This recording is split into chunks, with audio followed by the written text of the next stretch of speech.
လူတွေကဒီလင်းယုံတစ်စိတ်ကို American လင်းယုံလို့ပဲထင်ကြပါတယ်။အမှန်တော့ဒီတင်ငယ်ရဲ့နောက်ကွယ်မှာလွန်ခဲ့တဲ့နှစ်ပေါင်း9000တဲက Egypt Pharaoh ဘိန်နဲ့ Yoma Ekrit တွေဟာအတက်ထက်မကယုံကြည်ခဲ့တဲ့တင်ငယ်ဖြစ်နေတာကိုမသိခဲ့ကြပါဘူး။ဒါကြောင့်ဒီတင်ငယ်ရဲ့ဖြစ်ပေါ်လာပုံကိုပြောရမယ်ဆိုရင်ရှေ့ဟောင်း Egypt နိုင်ငံကနဲ့စရမှာဖြစ်ပါတယ်။ Egypt Dictionary မှာ Hurri ဆိုတဲ့ကောင်းကင်နဲ့အလင်းရောင်ကိုပိုင်ဆိုးတဲ့နတ်ဖျားတစ်ပါးရှိခဲ့ပါတယ်။ဒီနတ်ဖျားကို Egypt ပြည်သူအလုံးကယုံကြည်ခဲ့ကြတာဖြစ်ပါတယ်။နောက်ဒီပုံကEgypt ခေတ်မှာတုံးခဲ့တဲ့လင်းယုံတည်ခဲ့တာပဲဖြစ်ပါတယ်။ဒီပုံရဲ့ဥကောင်းထိပ်မှာဆိုအနီရောင်ဆက်ဝန်းဟာနေနတ်ဖျားကိုရည်ညွှန်းထားခြင်းဖြစ်ပါတယ်။နောက်ဒီနတ်ဖျားကဖန်ဆင်းခြင်းအသက်ဇီဝနဲ့စုစည်းထားတဲ့အရာအလုံးကိုပုံဆောင်ထားတဲ့တည်ခဲ့တာပဲဖြစ်ပါတယ်။နောက်ပြီးဖြတ်ထားတဲ့တောင်ပံတွေကအကာအကွယ်ဘေးအန္တရာယ်ကနဲ့ကာကွယ်ဆောက်ရှောက်ခြင်းကိုကိုစားပြုထားခြင်းဖြစ်ပါတယ်။မကောင်းဆိုးဝါးတွေကိုကာကွယ်တဲ့အရာကိုဖော်ပြထားခြင်းဖြစ်ပါတယ်။ဒါကြောင့် Egypt ဘုရင်ဖာရိုးတွင်ရဲ့နန်းဆောင်အုပ်ကုတ်တွေမှာမကောင်းဆိုးဝါးတွေကိုကာကွယ်တဲ့အတောင်ပံဖြတ်ထားတဲ့ရုပ်ပုံကိုထုဆစ်ထားလျက်ရှိကြပါတယ်။နောက်သူ့ရဲ့ခြေသင်းမှာဆိုရင်စုပ်ကန်ထားတဲ့အရာကရှင်ကွင်းလို့ခေါ်ပါတယ်။ထာဝရရှင်တန်ခြင်းတည်တဲ့ခြင်းကိုကိုစားပြုထားခြင်းဖြစ်ပါတယ်။ဒါကြောင့် Egypt ရဲ့အတိတ်ပဲဟာမိမားစွာပြန်တန်းနိုင်ပြီးအမင်းအာယုံဆွေးမြဲဆူရှာတဲ့တင်ငယ်စပီမသူတို့ခံယူထားတာဖြစ်ပါတယ်။ဒါကြောင့်တင်ငယ်ထဲမှာသူတို့ရဲ့ပုံတံဒီတင်ငယ်ရဲ့အတိတ်ပဲကတော့မင်းစုံမင်းကြီးနဲ့ရန်တူများကိုနေနေချင်းရဲရင်ချင်းနဲ့ကဘာမြေမှာဖာရုံးဘရင်တွေရဲ့ထင်းတဲ့အာဏာများဟာထာဝရတည်တဲ့ခံမြင်ရမယ်ဆိုတဲ့ခံယူချက်နဲ့ဒါကိုကိုစားပြုထားခြင်းဖြစ်ပါတယ်။ဒါကြောင့်ဒီတင်ငယ်သားကို1922ခုနှစ်ဖာရောဘရင်တူတန်ခမန်ရဲ့ဗိမာန်တော်ကိုကနဲ့ရှာဖွေတွေ့ရှိခဲ့ပါတယ်။ဒါပေမဲ့နှစ်ပေါင်းများစွာကြာလာတဲ့အခါမှာတင်ငယ်ပုံတံဟာတင်ငယ်တေကေတာဟာပြောင်းလဲလာခဲ့ရပါတယ်။ဘာကြောင့်လဲဆိုရင် Egypt ကိုရောမတွေတင်ပလိုက်ပြီးနောက်ယဉ်ကျေးမှုတွေရောရှက်လာခဲ့ရပါတယ်။ဒါကြောင့်ခရစ်တော်မပေါ်မီ BC 30ခန့်မှာ Egypt ပြည်မှာ Cleopatra လက်ထက်မှာရောမစစ်သူကြီး Odenvier ကဒီ Egypt နိုင်ငံကိုတင်ပတ်ခဲ့ပါတယ်။ဒါကြောင့်ဒီ Egyptလေးယုံငယ်ရဲ့တင်ငယ်တာဟာပြောင်းလဲလာခဲ့ရခြင်းဖြစ်ပါတယ်။နောက်ဒီတင်ငယ်ရဲ့တင်ငယ်တာကိုရောမတွေ Egypt at49 ထဲမှာ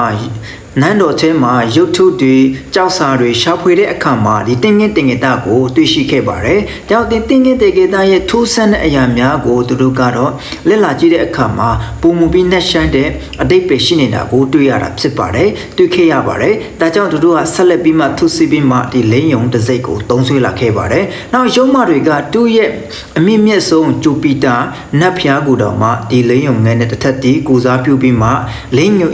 ယုံရဲ့တေကေတာကိုအစားထိုးလာခဲ့ရပါတယ်။ဒါကြောင့် Egypt တွေခံယူထားတဲ့ကောင်းကင်ပန်ဆိုးရှင်မိမြတို့၏အကာအကွယ်နဲ့စစ်ပွဲအောင်နိုင်တဲ့အသိပေကိုပုံမှုပြီးမှသဘောကျလာတဲ့ဒီရောမစစ်သားတွေဟာသူတို့ရဲ့အလံထိပ်မှာလင်းယုံတင်ငယ်တာကိုအထုံးမြတ်ထားပြီးမှသုံးဆွဲလာခဲ့ပါတယ်။နောက်ရောမစစ်ဦးဆောင်တွေမှာလည်းဒီတင်ငယ်တာကိုထက်တွင်းလာခဲ့ပါတယ်။ဒါပေမဲ့အခုခေတ်ရောက်လာတဲ့အခါမှာကျွန်တော်အားလုံးမြင်တွေ့ရတဲ့အတိုင်း US ရဲ့တင်ငယ်တာသစိတ် logo တွေမှာကျွန်တော်အများပိုင်းတွေ့နေရတာဖြစ်ပါတယ်။နောက်ပြီးသူတို့ရဲ့အလံနောက်ပြီးသူတို့ရဲ့တမတာတွေပြောတဲ့စင်မင်းပေါ်တွေမှာ logo ကတ်ထားတဲ့အရာကိုတွေ့ရပါတယ်။ဒါကြောင့်လူတချို့ကဒါကို American လင်းယုံတစိတ်လို့ပဲခေါ်ကြပါတယ်။ထင်ကြပါတယ်။ဒါကြောင့်သူတို့ရဲ့ဒီ logo ထဲမှာလည်းအသိပင်များစွာထည့်သွင်းထားပါတယ် American တွေက။ဒါကြောင့်ဒီနေရာမှာကြည့်တဲ့အခါမှာတန်လွင်ခက်ကချမ်းရဲကိုပုံဆောင်ထားတယ်လို့လင်းယုံငဲ့ဟာလည်းတန်လွင်ခက်ကိုလမ်းကြည့်နေတာကိုမြင်တွေ့နေရပါတယ်။နောက်ပြီးဒီချက်တဲမှာတွေ့ရတဲ့မြားဆက်3စီးဟာလည်းစိတ်မအင်အားအသိရှိကြောင်းကို American တွေကအသိပဲဖွင့်ဆိုထားတာဖြစ်ပါတယ်။နောက်ပြီးရင်ဘတ်ထက်ကအလံဟာဆိုရင်လည်းမိမိကိုအားကိုးခြင်းခွန်အားကိုအခြေခံထားခြင်းဖြစ်ပါတယ်။နောက်ပြီးတော့သူရဲ့နှုတ်တီးထက်ကဖဲကျိုးဟာလည်းတလုံးတဝတီးကိုဖော်ပြထားခြင်းဖြစ်ပါတယ်။ဒါကြောင့်ဒီဖဲကျိုးအကြောင်းကိုကျွန်တော်ရှင်းမှာပြောပြထားပြီးဖြစ်ပါတယ်။ဒါကြောင့်ဒီဖဲကျိုးကတလုံးတဝတီးစုချီနိုင်တဲ့အရာကိုတို့ကပေါ်ဆောင်ထားခြင်းဖြစ်ပါတယ်။နောက်ပြီးဒီလင်းယုံရဲ့ခေါင်းထိပ်ပေါ်မှာဆိုရင်လည်းခြေ73လုံးဟာဗမာမဆုံးကူလိုနီခေအခြေစိုက်ပြည်နယ်73ခုကိုရင်းညွှန်းထားခြင်းဖြစ်ပါတယ်။ဒါကြောင့်တချို့ကတော့ဒီအရာကို